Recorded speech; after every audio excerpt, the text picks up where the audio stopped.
see the kindergarten teacher for each school. The first school I went to, I saw a teacher who had a lot of control. All of the children were seated at their desks, and all of the classroom materials, the paper, the scissors, the glue, all the materials that the students would need to use to do their activities, I'm going to put my papers down, were high up above where the students could get to them. So the teacher had all the control. It was a very well-run classroom. Everything was in its place, and everything was very neat and clean. Thank you. Then I went to see another classroom at a different school. And when I walked into the classroom, students, kindergartners, were walking around. Some of them were around tables, and they were talking, and they were moving, and they were doing some activity on the table. And there was a lot of noise in the classroom. And the teacher was kind of circulating around. And the students were kind of, there was a lot of noise. It seemed a little bit chaotic. And then I went to listen to some of the students. I went and listened a little bit. And I noticed that they were focused on their job. Sometimes they were talking about other things. But most of the time they were doing their, I think it was a puzzle. Okay, so which school do you think I chose for my daughter? The first one or the second one?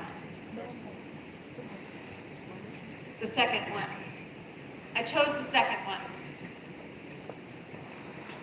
Good question. Why?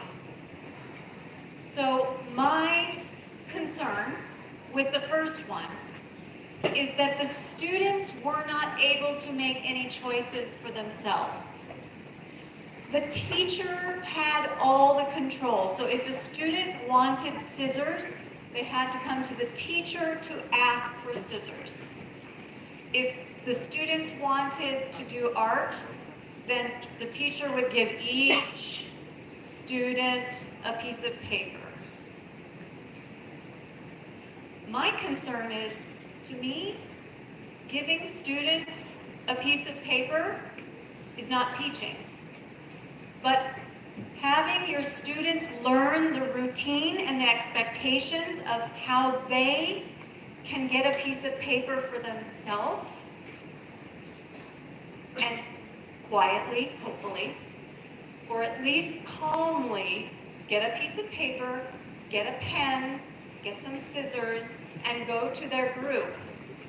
To me, that's good learning for a 5-year-old. That's what I want a 5-year-old to be doing, is learning how to control themselves. I don't want the teacher to control everything. So now this might be cultural. It really could be cultural.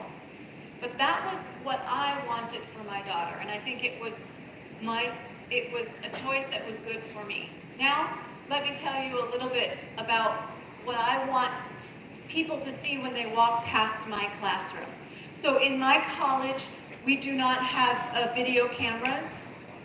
So the only way that other teachers, other students, my bosses will see me teach is if they come and watch me. And they do. They come and watch me. They sit for an hour and watch me teach. And that happens often. I would say it happens every 3 years. I have to get watched by several times. And then to get my job, I had to be watched for 3 years by 5 different people every quarter. So 3 times a year. So that's a lot of observation. But now that I'm full-time, people walk by my classroom. And when they walk by my classroom, half the time I want them to see me teaching, maybe with some picture, maybe with some text that we're working on, but at least half the time I want them to walk by my classroom and see the students doing something. The students working at tables on some kind of project. The students doing group work. That's the most common thing I do in my classroom. So about half the time, I want my students to be doing something because I believe in that as learning. I know that they can learn from me talking too, just like I hope you're learning from me talking. But I want them to be doing things, working toward learning and making choices. And I know that some students will be lazy, and I will have to push them. I will have to visit them. And I know that some students will get confused, and I will have to look for that confusion. Maybe I'll see it on their faces. Maybe I will look at their paper and they only have number 1 and 2, and their partners have number 5 and 6 and 7 and 8. So I know I need to help that student.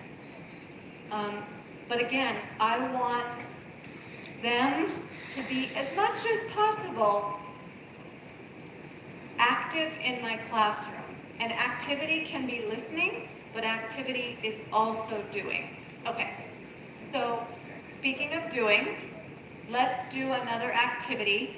So for this part of my training, we're going to move from community building, which is so important, and routines and different activities that can be used to gather student feedback or practice something, to a little bit deeper, and we'll do some grammar activities. But the first activity is just an activity that can be used in many different ways. It can be used at the beginning of a term when you're just getting to know your students, or it can be used at the beginning of a unit or the end of a unit.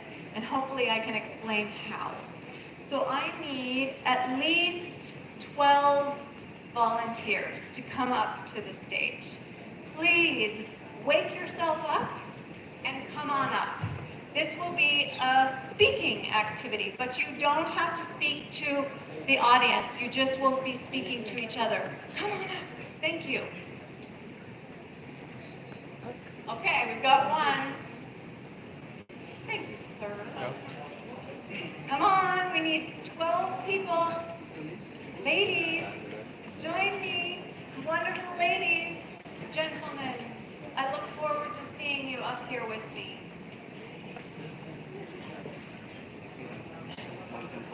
Welcome to the stage.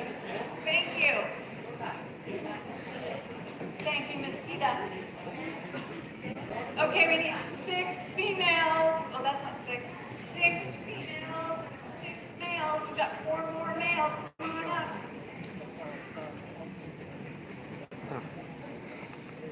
Kayaknya komen. Yes. Yeah. I will try to save now.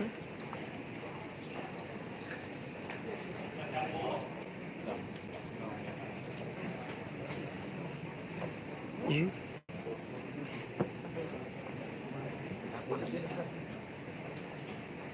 Okay. Come on. Well, if we don't get enough volunteers, we can do it with everybody. Thank you. Okay, we need 2 more. Thank you very much. And we need 2 more ladies. I'm just afraid if we don't have enough, we won't be able to do this effectively. Okay, thank you. Come on up, ladies.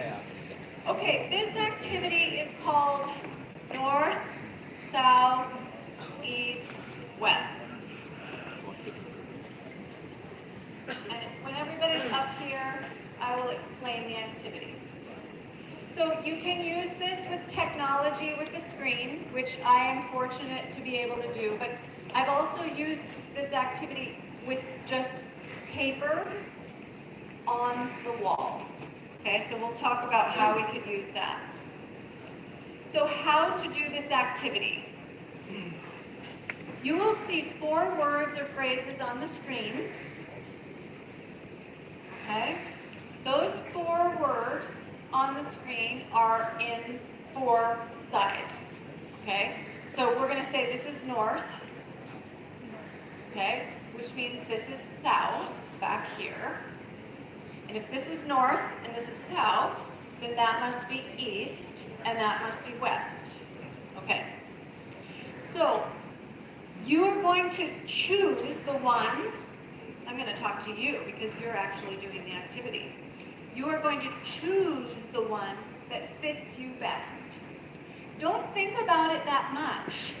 Just make a choice. Okay? For example, north, south, east, west, I would choose north. The reason is because I live in a city that's in the north. I went to school, went to college in another northern city. I've always lived in northern cities, so north just is the one that I would choose. But I could just as well choose south because I love sunshine and I like heat.